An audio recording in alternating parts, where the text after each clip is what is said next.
Well, hello, everybody, and once again, welcome to another edition of the Book and Banter Society. Do you hear that clapping? Do you know why you hear that clapping? Because I'm going to present to you the master of horror, the master of the macabre, the master of menace. I'm talking about the one, the only Vincent Price in one of his best performances, Theater of Blood. 1973, with a running time of 1 hour and 44 minutes.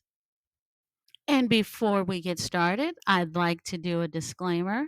The views expressed on the Book and Banter Society are my opinions and my opinions alone.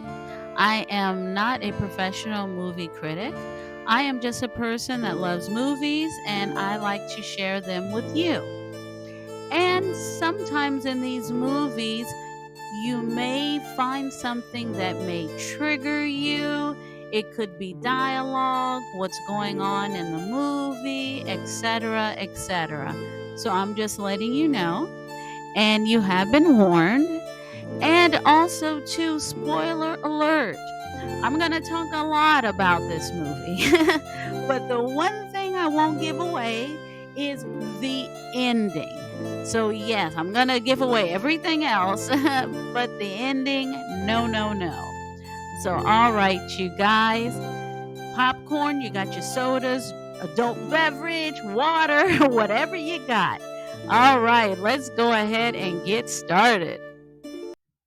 Vincent Price plays Edward Lionheart, an older actor who spent an entire season doing nothing but performing Shakespeare plays. So he knows the drama critics will surely give him the Critics' Choice Award, right? Well, guess what? They don't. Instead, they give it to a new actor, and let's just say Edward is not too happy about that. But anyway, after the awards ceremony, the critics go back to their high rise office for some drinks. And,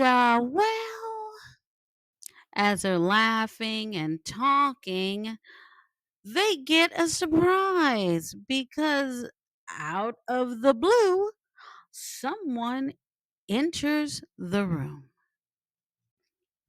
It's Mr. Edward Lionheart. And look at how he is dressed.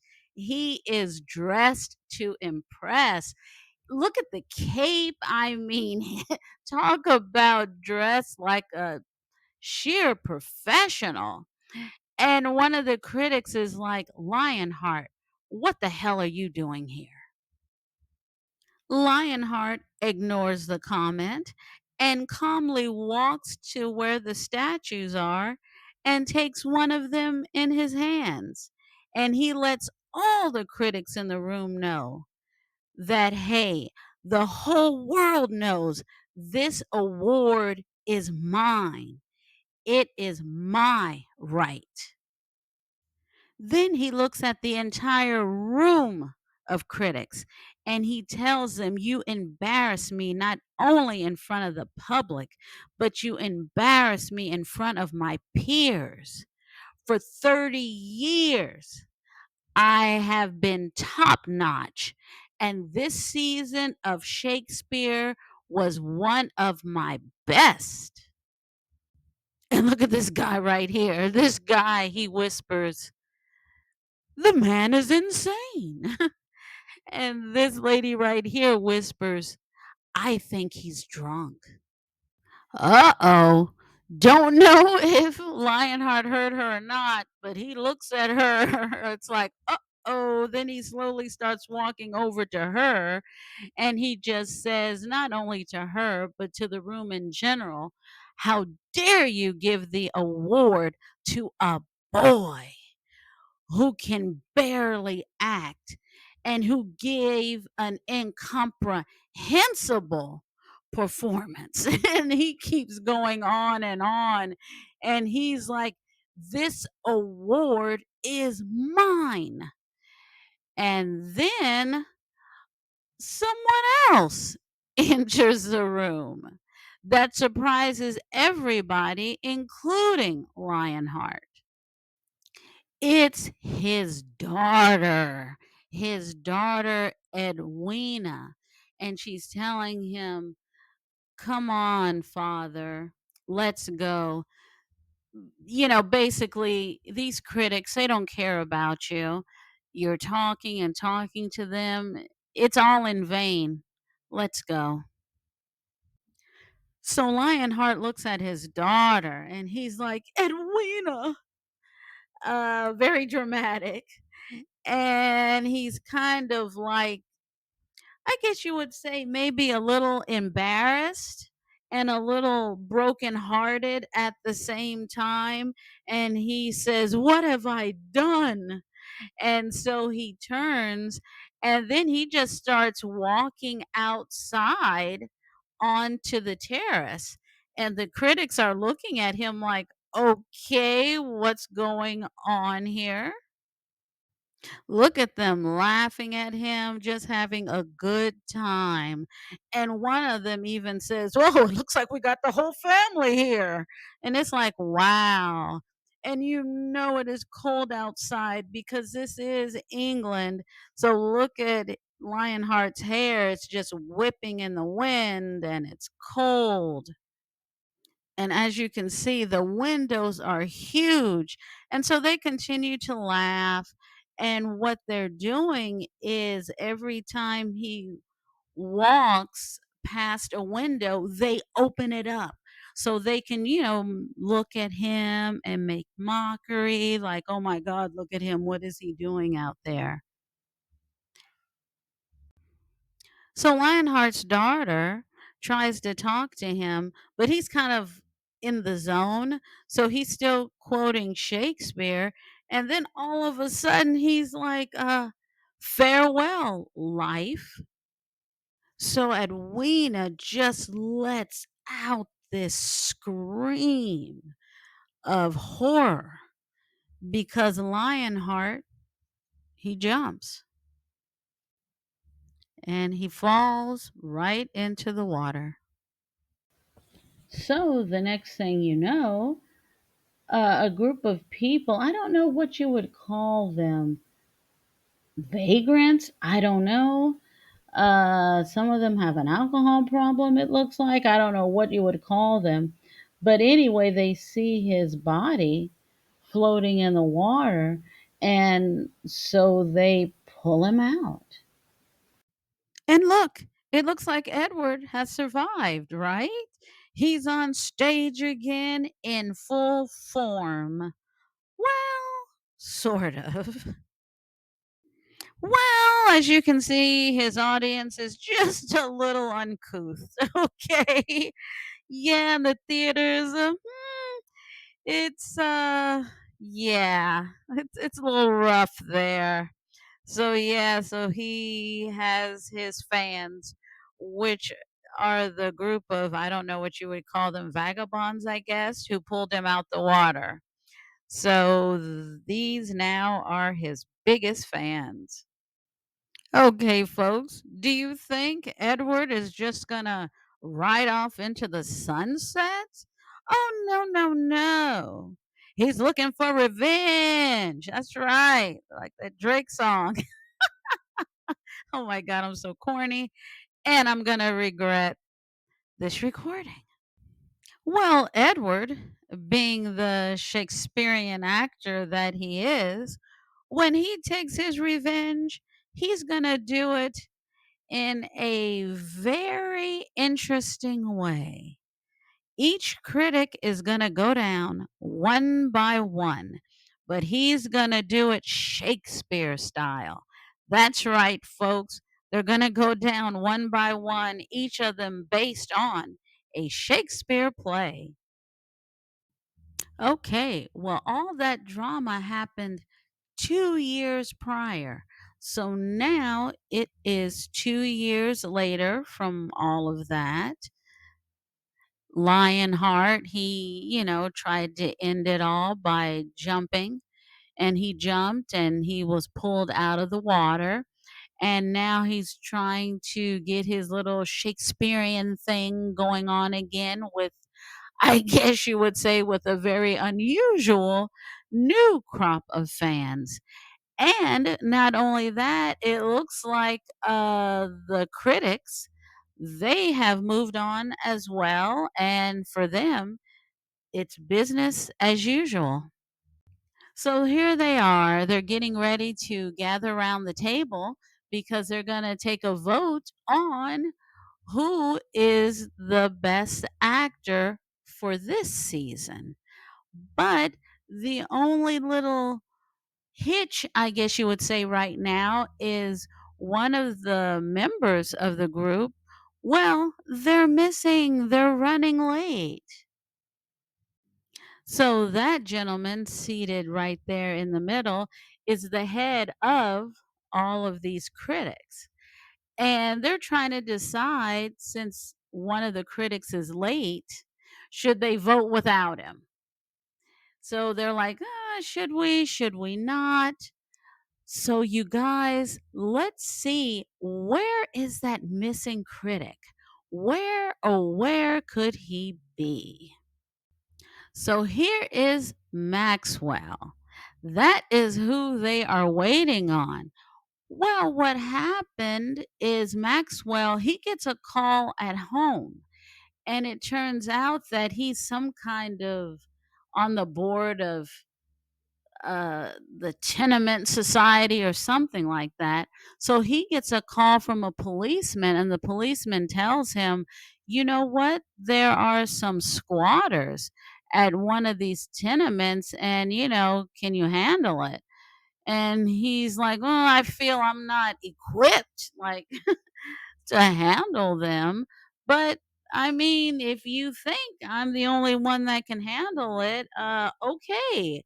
I'll go down there and see what's going on with the squatters. So he hangs up the phone, and his wife is like, "Okay, where are you going?" He goes, "Well, I'm just going to handle this situation." And she goes, "Well, what about the critics? They're waiting on you." He's like, "Oh, I shouldn't be, this shouldn't take long. I'm going to go ahead and handle the situation. Then I'm going to go over there to the office." Now, she does not want Maxwell to go. And he's like, "Why? Like, what's the problem?" She goes, "I had a bad dream. We were in a zoo and the animals tore you to pieces." And she's like, "Well," he's like, "Well, I'm not going to a zoo."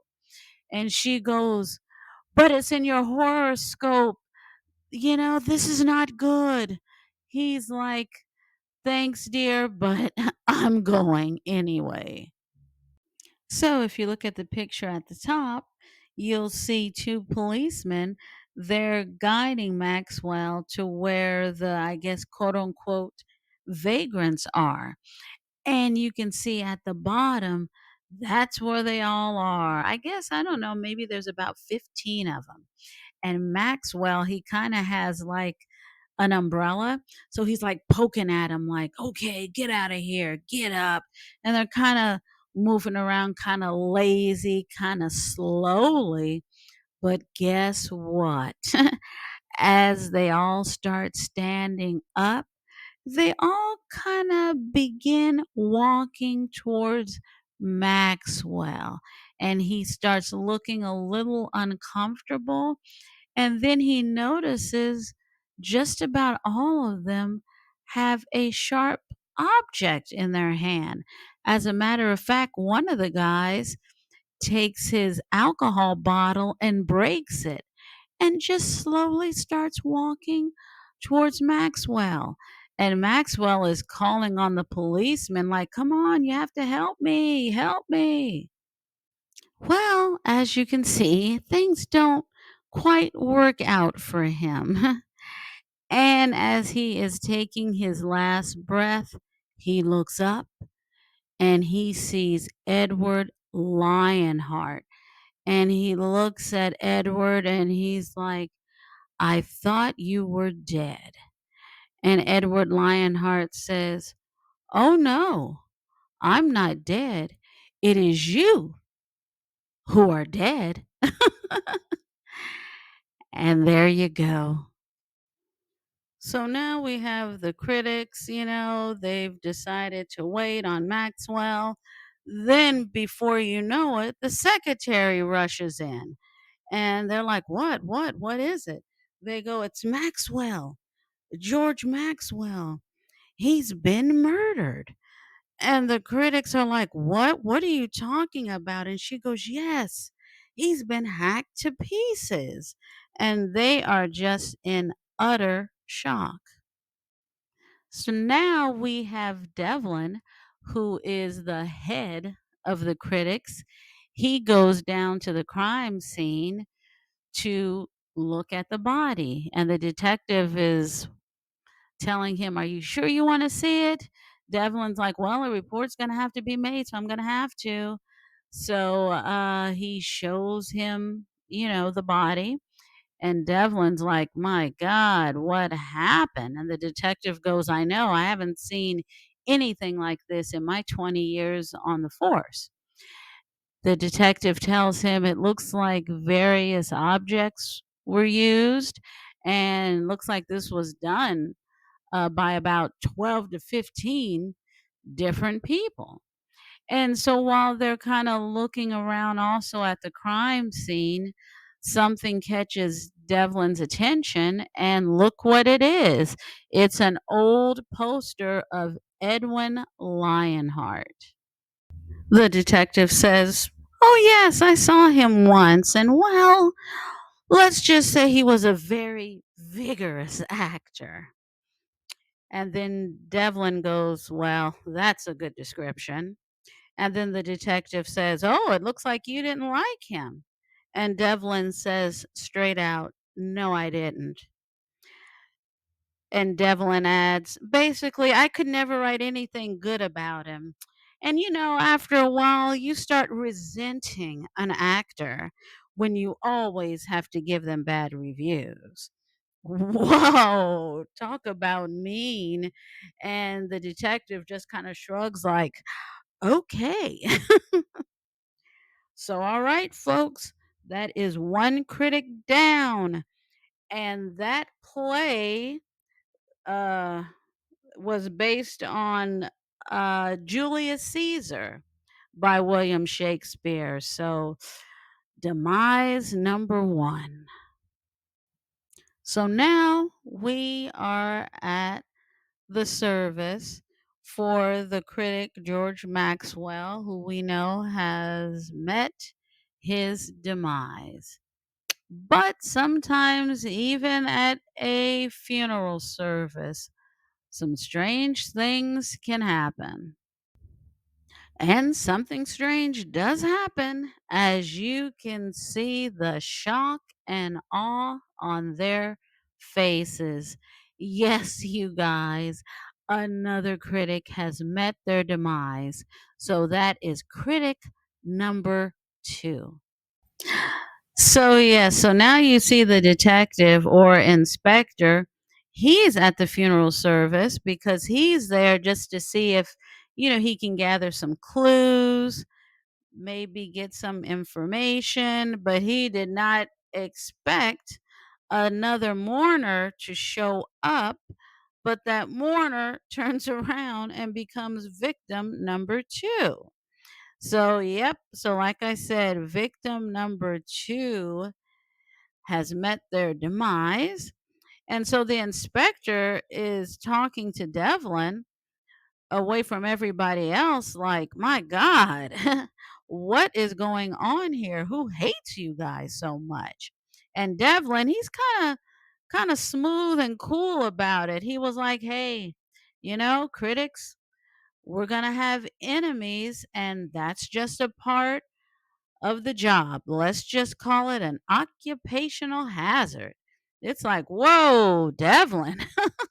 He's fearless, right? He calls it an occupational hazard. All right, Devlin, if you say so. So Devlin and the inspector, they walk back to where the other critics are gathered. And look at that critic right there with his 2 dogs. Actually, he calls them his 2 little babies. So anyway, his name is Meredith, by the way. So Meredith looks at the 2 of them and he's saying, "Well, are they just gonna start killing people just for writing bad reviews? Is that something that's even possible?" And the inspector looks at him, and the inspector is very blunt. The inspector says, uh, yes, it is very, very possible. If a play fails, the directors, the writers, the actors, their careers are ruined. So there is plenty of motivation to get revenge. So the rest of the critics, they want to know, is there some kind of lunatic running around? Like, Inspector, what are you trying to say? And once again, the inspector is very blunt. He says, "You know what? That is a very distinct possibility. So if you have any ideas, let me know and give all this some thought." What can you imagine trying to take in all that information and you're in the middle of a funeral service? Wow. And during the funeral service, this person right here was kind of passing through to pay her respects to someone. And at the time, Devlin saw her, but she's sort of far away. So he was looking at her kind of like, God, she looks familiar, but I don't know who that is. So now here it is a few minutes later, he puts 2 and 2 together. He's like, "Ah, I think I know who that is." So now he approaches her. So he approaches the lady and he says, "It's you. I know who you are. You're Edwina Lionheart, Edward Lionheart's daughter." And Edwina, she doesn't even bother to turn around because she already knows the voice. And she says, "Well, if it isn't the brilliant Peregrine Devlin, my father's murderer." And so Devlin is like, "Whoa, don't you think you're being just a little melodramatic?" It's like, wow, come on. He's so, what's the word for it? Like, so cold, right? He's like, "Oh, quit being melodramatic." Well, okay, she's still in mourning, okay? It's like, my gosh. And going forward, we're just going to call Peregrine Devlin. We're just going to continue to call him by his last name, Devlin. The Peregrine part, that's a little bit of a tongue twister for me. So we're going to call him Devlin. Wow, and look at that huge sculpture for her father. Wow, it's beautiful. So she's just talking to him and she's just telling him that my father was one of the greatest actors of all time. But for whatever reason, you just had to keep on giving him bad reviews. Edwina tells him, "All I know is my father was one of the greatest actors, and you just kept constantly giving him bad reviews." And Devlin, whoa, I mean, he is cold.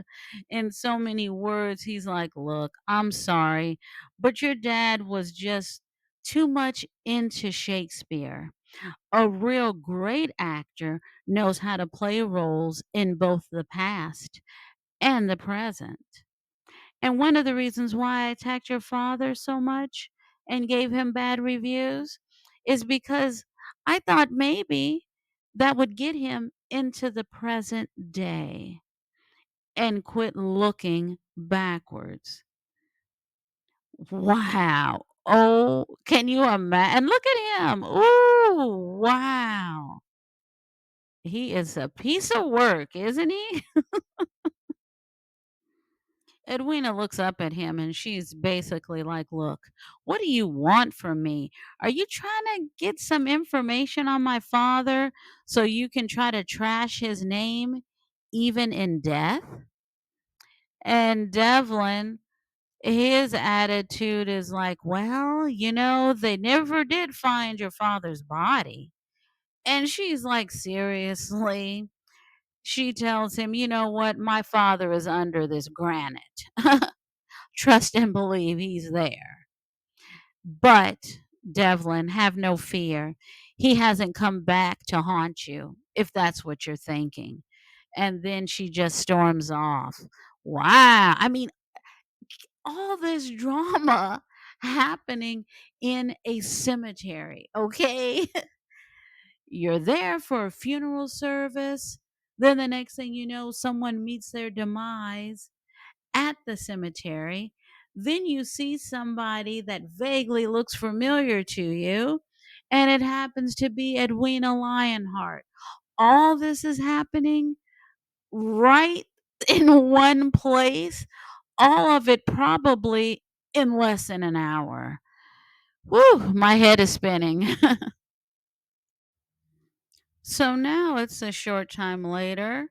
The movie doesn't quite say, but let's just say it's a few days later. We see Devlin. He's at his house. He just got up in the morning. He's combing his hair. He goes to the front door and, well, let's just say some type of discovery is made. So the inspector goes to his house, and Devlin, well, he's still a little cool, but he's starting to feel a little on edge now. And the inspector's like, "Hey, do you have a list of all the names of your colleagues?" And Devlin is like, "Oh, are you talking about the ones that are still alive? Yeah, here's a list." And the inspector hands the list to one of his officers, and he tells the officers, "Look, gather up every single person on this list, gather them up immediately, and bring them to the critic's office because we're going to have a special meeting." And so the guy says, "Okay, will do." Okay, so now we're at the office, and all of the critics who are still alive are at this meeting. So the inspector lets them know each one of you is going to get protection. So don't worry, I'm going to go ahead and keep you safe. But of course, they do have questions. And one of the questions is, "Well, what about the rest of our families?" And one guy's like, "Well, what about my wife?" Which is true. But then that's when Devlin interjects and he says, "Well, whoever's doing this to us, it looks like it's on an individual basis. And this person or persons doesn't seem to be after our families." And the inspector agrees that their families are probably not the target, but just them as individuals. And while the inspector is talking, one of his officers rushes into the room. So the inspector wants to know from the officer, "Okay, what's going on?" And the officer says, "Well, sir, it's Mr. Dickman." And it's like, "Well, what about him?" The officer says, "Well, we called his office, and his office said he was out to lunch. So we sent a car to go to the restaurant that he was supposed to be. And we sent the car right away." So the inspector's like, "So what happened?" And the officer says, "Well, it looks like we had just missed him." And the inspector's like, "Come on, you gotta be kidding." So he grabs the arm of the officer and he's like, "Come on, we gotta go." So the inspector and the officer, they like leave the room in a hurry. And the critics are in the room like, "Okay, what just happened?" And on that note, Devlin just looks at the rest of the critics in the room and he's like, I think, why don't we all just have a drink?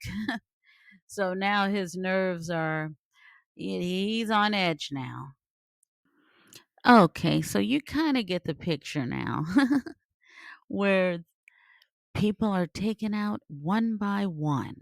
And I remember I told you I'm not going to give away the ending, and I'm going to stick to that. I'm not going to give away the ending. So I'm going to leave it right here. But I will say, as you can see by these pictures, Vincent Price plays so many characters in this movie. He is so much fun to watch because you never know who he is going to be next.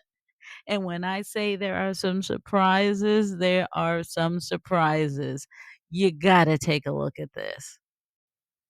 Now, to everyone out there, some of you may have seen tons of movies, and just when you think you have seen it all, well, you haven't. I bet you haven't seen Vincent Price in an afro. Oh my God. Absolutely amazing. And look at his shirt. I love that shirt. So, like I said, in this movie, he plays a lot of characters. Oh man, and it is so much fun to watch him get into each one of these characters. So, now I'm going to tell you why I think this movie works. Okay, so why does this movie work in the first place? Well, number one, for me, it's originality. This script has to be the most original script. I mean, this is amazing because you've seen movies before where people get revenge, and usually it's kind of cut and dry. This is a little more interesting and it's unbelievable. I absolutely love the originality. And of course, the acting. The acting is unbelievable, and the thing is everybody knows their place in the movie. Nobody, really gets in the way of each other as, far as the acting goes. They know their role, and they play their part. And like I said, the cast is amazing as well. This was a When it comes to this movie, it was a very, very fun ride. And we gotta give a shout out to the director. I mean, Vincent Price plays so many different roles in this movie. Now, when I say he plays a lot of different roles, it doesn't get confusing. So, but so many different costumes and people that he plays. I mean, for a director to direct him like that, man, absolutely amazing. So, shout out Douglas. Job well done. Wow, Vincent Price. I gotta talk about this man again. Absolutely amazing. One of the reasons why I like Vincent Price so much is because no matter how low the budget or how big the budget, he always gave his 100%. Almost like a good worker on a regular job. Show up on time, do your work, and give it your all. And that's what Vincent Price always did, and it showed in his work.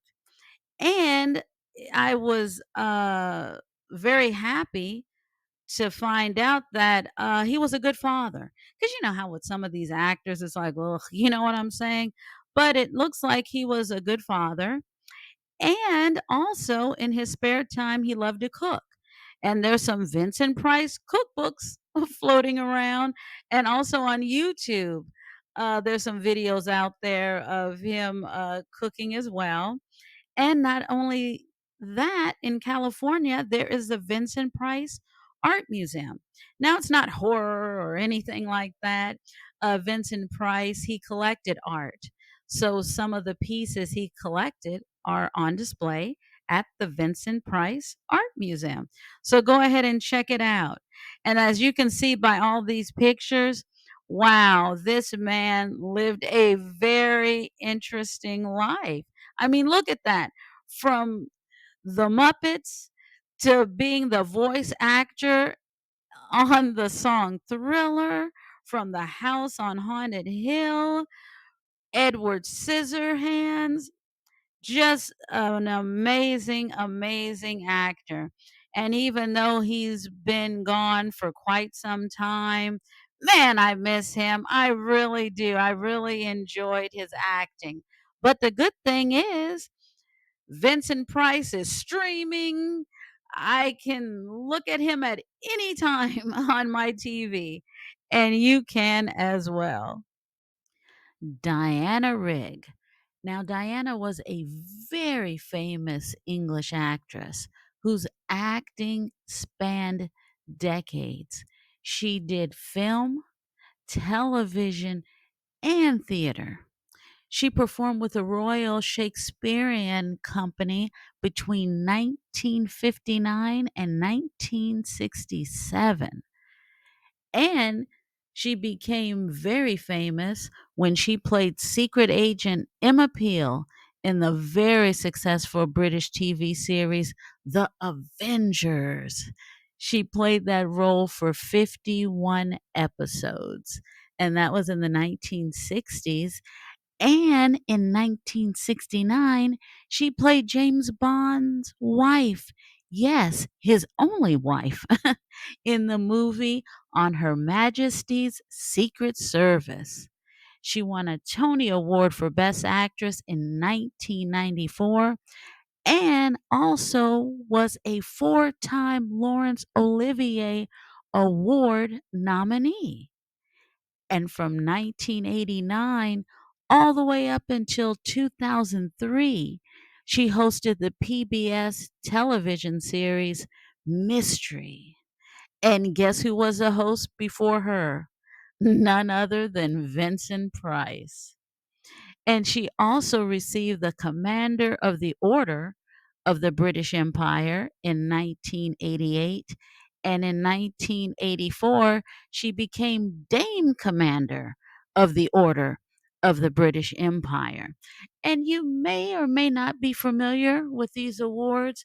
I don't know if you've ever seen footage or pictures of people where Queen Elizabeth was presenting them with an award, and sometimes the men, they're knighted and, things like that. So it's one of the highest honors.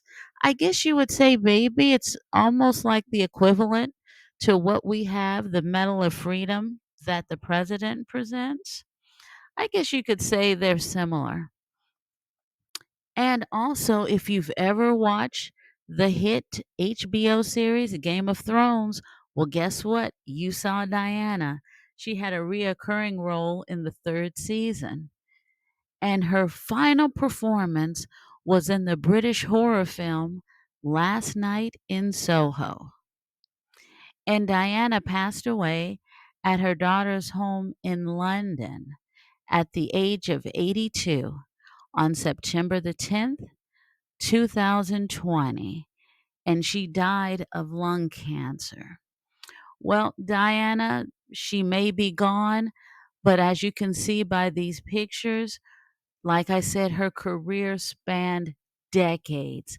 So we can always look back and see her in television, film, and theater.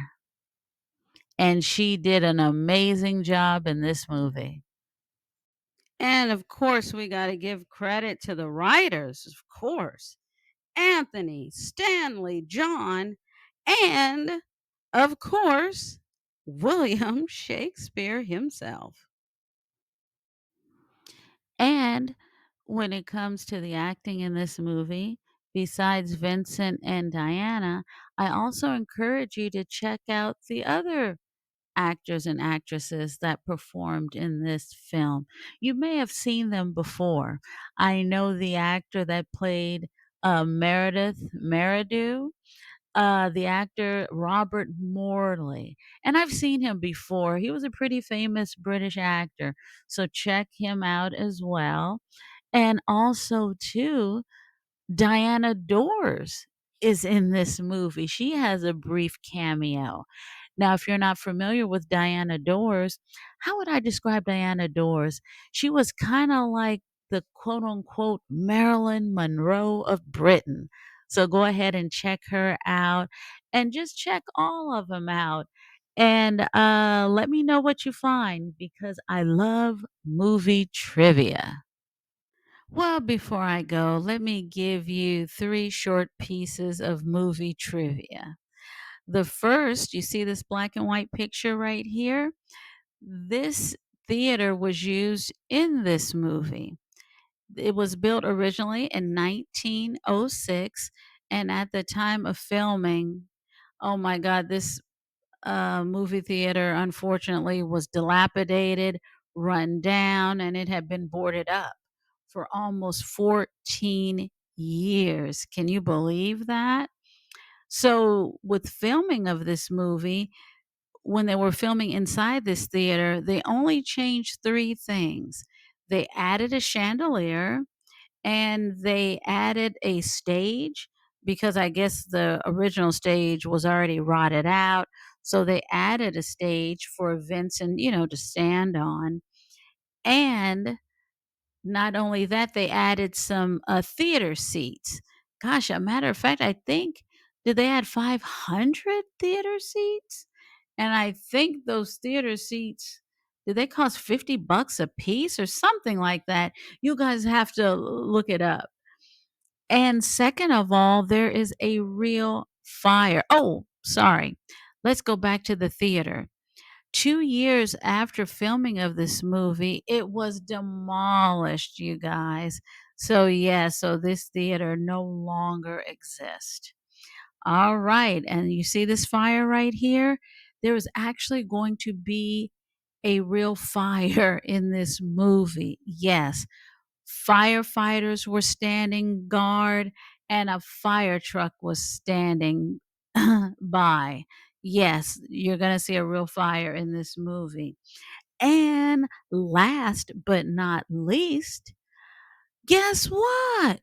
While filming this movie, Vincent Price fell in love with one of the actresses in this movie, and they ended up getting married after filming. And they stayed married up until his death. Can you believe it? And I know you're wondering, well, Lisa, which actress is it in the movie? I'm not going to tell you. Watch the movie and see if there's any clues. See if you can figure it out and let me know. But okay, you guys, that is some trivia. And also, too, if you want to dive a little deeper, you can go ahead and look up the filming locations for this movie. It was filmed mostly in London. Some of the locations are still around, some aren't.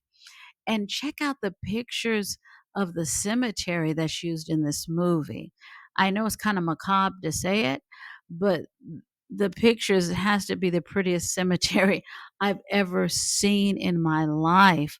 The tombs and the mausoleums, all of this stuff, absolutely beautiful. So, anyway, you guys, that's my take and giving you just a little bit of trivia, and you guys can do the rest. And as always, thank you so much for watching. I really do appreciate it. And don't forget to like and subscribe. Tell all your family and friends.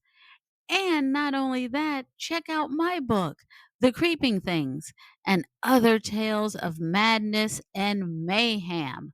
And you can get this book at Amazon, Lulu, Barnes and Noble, and all over the place. And it's actually a really, really good price. So, yes, it won't break your budget. So, if you could go ahead and check out my book, I would greatly appreciate it. And you guys take care until next time. Bye.